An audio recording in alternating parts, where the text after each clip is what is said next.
नाम बदनाम करने के लिए वो आगे बढ़े हुए।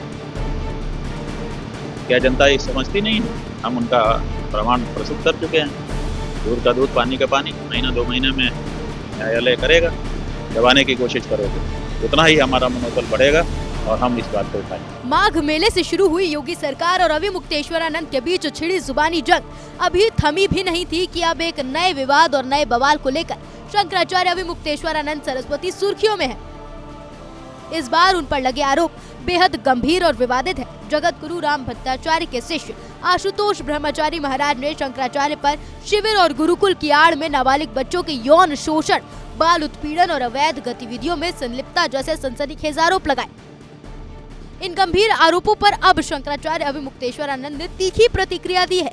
उन्होंने इसे एक गहरी साजिश बताते हुए कहा कि उनके विरोधी अब नीचता की हद पर उतर आए हैं। जबलपुर केस का जिक्र करते हुए उन्होंने कहा कि जब वहां सफलता नहीं मिली तो अब नए पैंतरे अपनाए जा रहे हैं। बात यह है कि चारों शंकराचार्य बैठेंगे जब समय आएगा। अभी तो हमारे ऊपर आरोप लगाए गए हैं, हम उनका प्रमाण प्रस्तुत कर चुके हैं। दूध का दूध, पानी का पानी, महीना 2 महीने में न्यायालय करेगा। बहुत देर थोड़े लगेगी इस तरह के एक्ट में। इसमें तो विचारण जल्दी होना चाहिए, तो विचारण होगा। और दूसरी बात यह है कि इस एक्ट में ये नियम कि इस एक्ट में ना तो बच्चे की पहचान को सामने किया जाए, ना तो दूसरे किसी की पहचान को सार्वजनिक किया जाए, फिर भी वो लोग करते चले जा रहे हैं। इसका मतलब है कि वो ये नहीं चाहते हैं कि इसका निराकरण हो, वो ये चाहते हैं कि इनका नाम बदनाम किया। तो नाम बदनाम करने के लिए वो आगे बढ़े हुए। उन्होंने एक क्वार्टर के सक्रिय होने का दावा करते हुए कहा कि इसमें उत्तर प्रदेश सरकार की भी संलिप्तता दिखाई दे रही है। उनके अनुसार ये सब और ज्योतिष पीठ को बदनाम करने के लिए किया जा रहा है, क्योंकि वो गौ माता की रक्षा के लिए निरंतर आवाज उठा रहे हैं, जो सरकार को पसंद नहीं आ रहा। क्या जनता ये समझती नहीं है?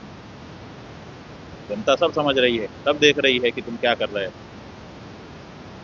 जो चाहो करो, लेकिन अब तो गाय माता के बारे में सनातनी जनता खड़ी हो रही है और आपको गौ माता को प्रतिष्ठा देनी होगी और गौ हत्या और गौ मांस का व्यापार आपको बंद करना होगा। यही हमारा कहना है और हम आपके इस तरह के किसी भी प्रयास से बिल्कुल भयभीत नहीं हैं।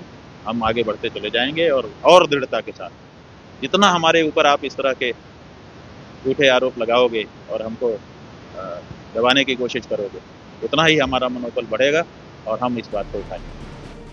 शिकायतकर्ता आशुतोष ब्रह्मचारी ने 8 फरवरी को प्रयागराज की स्पेशल पॉस्को कोर्ट में शिकायत दर्ज कराई थी कि 2 नाबालिग पीड़ितों को पेश करने का दावा किया था। 10 फरवरी को शंकराचार्य के वकील ने कोर्ट में लिखित जवाब दाखिल कर सभी आरोपों को सिरे से नकारा।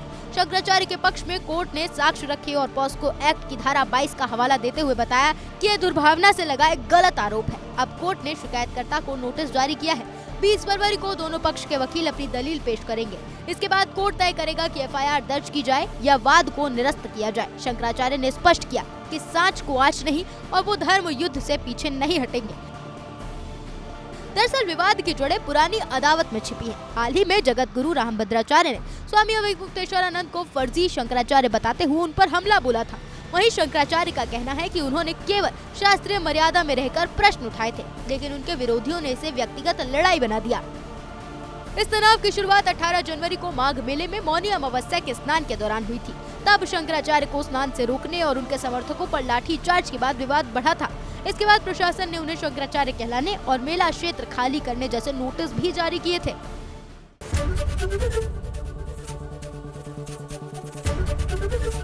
एबीपी गंगा, खबर आपकी, जुबान आपकी।